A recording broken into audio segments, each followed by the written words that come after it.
What is going on, guys? Welcome back to another episode of the Wakefield FC Road to Glory. We are about mid-table right now, sitting in 12th position, and it's going a lot better than last season. Even though we were actually one position higher at this point, we were only, I believe, like 4 points clear of the relegation zone. This time there's a much bigger gap. So I guess the teams at the bottom are doing a lot worse than they did last year, or just the league itself is just more evened out. So we'll go take a look at where we are in the table and the team that's got us there. So let's go check the table now. So as we can see here, we are in 12th position with 24 points, a full 10 points ahead of Fulham, who are in 18th position in that final relegation spot. So a lot more clear than last season. And the goal this season was to finish mid-table, so that's where we're at the moment. We're level on points with Everton. They just have a slightly better goal differential. And I mean, we're in striking distance of the top 10. We're only 5 points behind Liverpool, who I don't think that'll stay that way. And if it does, I'll be shocked. But yeah, all in all, I mean, I think we're doing really well. So let's go take a look at the team that's got us here this far. So we're taking a look at the team. Marley Ake has had a great season so far. He has 11 goal contributions. James Ward-Prowse, even though a lot of them have come from penalties, at least 3 goals have been from penalties, he's leading the way in goals. We have Fagir, who's now kind of taken over / still splitting time with Ollie Burke at the striker position. He's here for now because of his wonder strike from last episode. We've had Connor Bradley, who's doing really well, and yeah, so and Chalobah, of course, now easily our #1 defender here, with Mings starting to slip down a little bit. Chalobah holding through here at an 83 overall, and Theo Rogers is back, as we had a tough month of December, and that was partially in fact to the fact that he picked up an injury that saw him miss, I believe it was 5 weeks. So it's good to have him back, because Nyland is 63 overall now, because he's turned 36 and he's starting to go down rapidly. So this is probably his last season with us. So yeah, we're gonna go ahead and next we'll take a look at the calendar, because if you saw last episode, you'll realize that I made a mistake and didn't sign a couple of the youth players that were disposable to me. And the scout left the country, so that was tough, but we have him out now looking for players in England, so maybe we'll have an update on that at the end of the video. But for now, we'll go take a look at the schedule. Here in the month of January, we have a pretty tough month, honestly, with Liverpool and Manchester City. Even though we got the shock win away at the Etihad last episode, City are never an easy opponent. We have the FA Cup tie against Sunderland before a trip to Fulham, and then Aston Villa, you can't see behind me, but they are there on the 31st. Arsenal, Nottingham Forest, Everton, Tottenham, Leicester, Norwich. Then Leeds, Brighton, Chelsea, West Ham. Both Chelsea and West Ham thrashed us. Not in game, but through sim last episode. And the season comes to a close against Manchester United and Newcastle, which will be tough because those 2 teams, I believe, are both in the top 4 at the moment. Newcastle actually leading the way. So we're not going to jump into the highlights right away. What we're going to do is deal with a little bit of transfer business first. So as you can see here, there is one player we are bringing in. It's Japhet Tanganga, who was a necessity after you'll see who has been sold this transfer window. But obviously Tanganga here, as you can see by the overall being an 85 in the center back position, we will have him slotting in the defensive line, but we'll take a look at that in just 1 second. So as we can see here, Tanganga will be the only guy we end up bringing in this transfer window. And it was almost at a necessity, but what a find. We're so lucky that he's our second free agent signing this season, with Lima being sold to Osasuna. We had a lot of offers come in for this guy from Man United, Chelsea, but they're all giving the lowball offer of about $6 million. And then Osasuna came with a big $12 million offer. And yeah, so we're trying to keep it a bit real. I mean, probably would have been better to sell to one of those first 2 clubs, but they were lowballing me. These guys gave a nice $12 million offer. And we'll see if that's good enough for the sell the youth player to make money thing, which I don't think it is because I believe that's a glitched objective. But in any case, no need to take a look at what the team sheet looks like because Tanganga's coming right in for Lima. He's 8 years older, but I believe he slots in at an 82 overall, 83 overall at the right back position. So it's a nice upgrade for the present, and going forward, hopefully make a big difference. So now we can jump into the highlights. So we're going to start this highlight package off against Manchester United in the 4th round of the FA Cup. The lone goal in this game would come when space would open for Wahid Fagir, and he puts the ball past Bunu, the Manchester United keeper, to make it 1-0, and that would be the difference. Jumping back over to the Premier League, it would be Aston Villa coming to Wakefield Park. Things would start well for Wakefield, as Connor Bradley would chip one over. It doesn't find Burke, but it does find Longstaff, who beats Hurtado at his near post to make it 1-0 Wakefield. Aston Villa would have a quick response as Elliott goes down the wing and it's chipped in by Kasaya to make it 1-1. And Aston Villa would continue bringing it with Daka here. Theo Rogers letting Wakefield down for probably the first time in his career. And with the score 2-1, Daka would get a penalty just a couple minutes later, and he'd convert past Rogers to make it 3-1. And it's Villa who earned 3 points on the road. Next challenge for Wakefield will be inviting Nottingham Forest this time to Wakefield Park, and this game would go a bit better. In the 5th minute, Dapo Avalayan flicks his header on from the corner to make it 1-0 Wakefield. And then in the 78th minute, what a finish by Ollie Burke to make it 2-0 and earn a solid 3 points for Wakefield.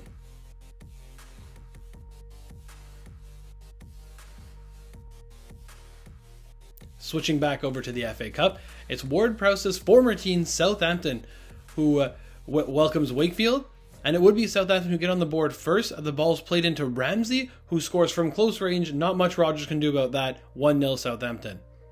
Into the 36th minute, the ball would come to former Southampton player Ward-Prowse, who makes it 1-1. This game would need penalties, and the third shooter for Southampton, Adley, would go for the dink, but it's saved by Rogers. With the score 4-4 in the penalty shootout, Anning would have a chance to win it for Wakefield, and he does, putting the ball right in the top corner, meaning Wakefield FC advance to the semi-finals of the FA Cup.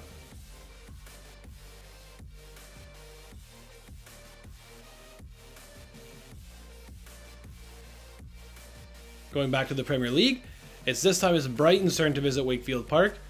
And we get a similar result as last Premier League game. As a great through ball played to Ollie Burke, he scores past the Brighton keeper to make it 1-0. And basically securing a mid-table finish for Wakefield. So with that out of the way, it would be the FA Cup semi-finals, and it'd be Marley Ake with an absolute stunner to make it 1-0 against Leicester in the 23rd minute, and Wakefield would hold on at Wembley, earning themselves a trip back to Wembley for the FA Cup finals. And in this finals, it would be a really tough matchup against Manchester City. We've beaten them once before, but can we do it again?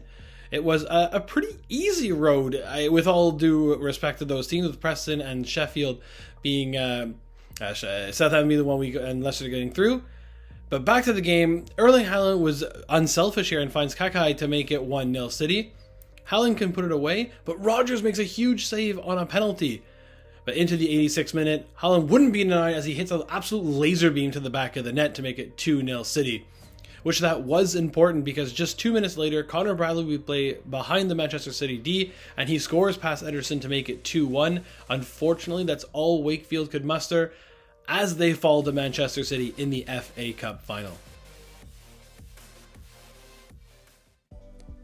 So that was pretty tough. That was pretty tough losing to Manchester City like that.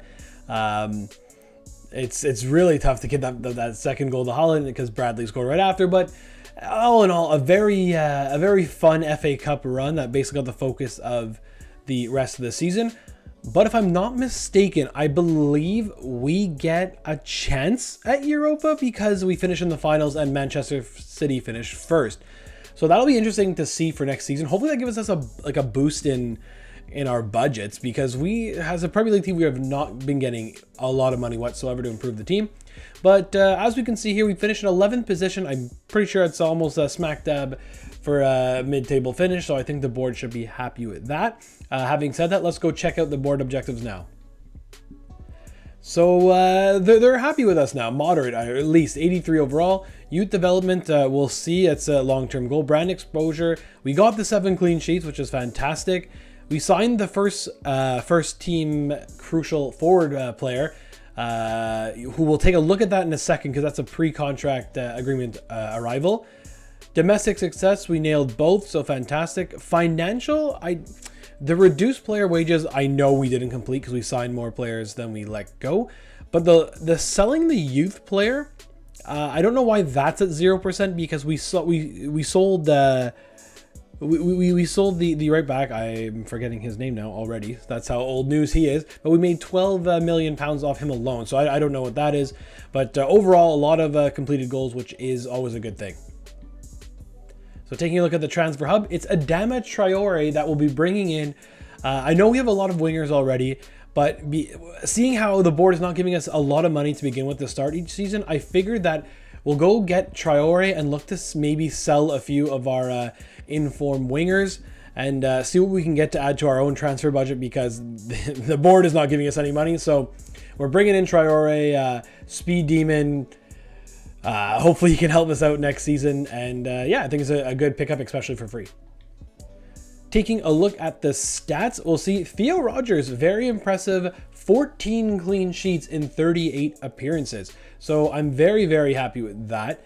I think he even led the league in clean sheets, and it's led to him getting a +4 overall. So aside from maybe 1 or 2 bad performances, he's been very solid for us so far in this career mode. Leading the way in goals, James Ward-Prowse. What an absolute beauty of a signing he's turned out to be, with 34 goal contributions, 21 goals, 13 assists in 43 games. Ollie Burke, once again, 13 goals, no assist, but 13 in 28. And then Wahid Fagir with 8 goals in 22. So the strikers combining for a 21 themselves.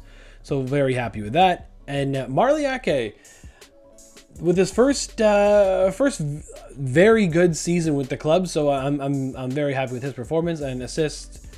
Jonathan Wilkinson with second behind Ward-Prowse with 7 assists. And he has gained 4 overall points as well. So that is good. Last thing we'll check quickly is our youngsters on loan. Diogo Cabral, 78. So we're going to have another left winger / cam who's going to be available for us. We got Florian Schneider, only went up 1 overall point. Ollie Blake didn't go up any. So maybe we'll look to move him on permanently. And Saidu Ibrahim, slowly but surely going up again as well. So that's looking pretty solid. The last thing we'll go do is check the youth academy now, because we do have a couple players in there at the moment. And these are the guys that our scout has brought back. Sam Harris, 17-year-old left back with the potential of 80 to 94 after, I believe, 3 months. So that's very solid. And then Kai Wright is a 6'3" center back with 82 to 92 potential. And I think I'm just going to go ahead and sign those 2 right now, because I'm going to be looking to offload a couple players next season to gain us some money for a big transfer. So we'll go ahead and promote both those guys right now. So that is going to do it for this episode. Another successful season in the Premier League, this time finishing mid-table. Would have really liked to get that FA Cup to register the first trophy, for the first FA Cup trophy for Wakefield FC, but it was against Manchester City. It was a hard-fought game. Can't ask for much more. So if you haven't already, please leave a like on this video and subscribe to the channel. Helps out a lot. You know the deal about comments. Leave any comment down below on how you think I can improve on this career mode. And as always, thanks for watching, and stay tuned to the next episode coming soon.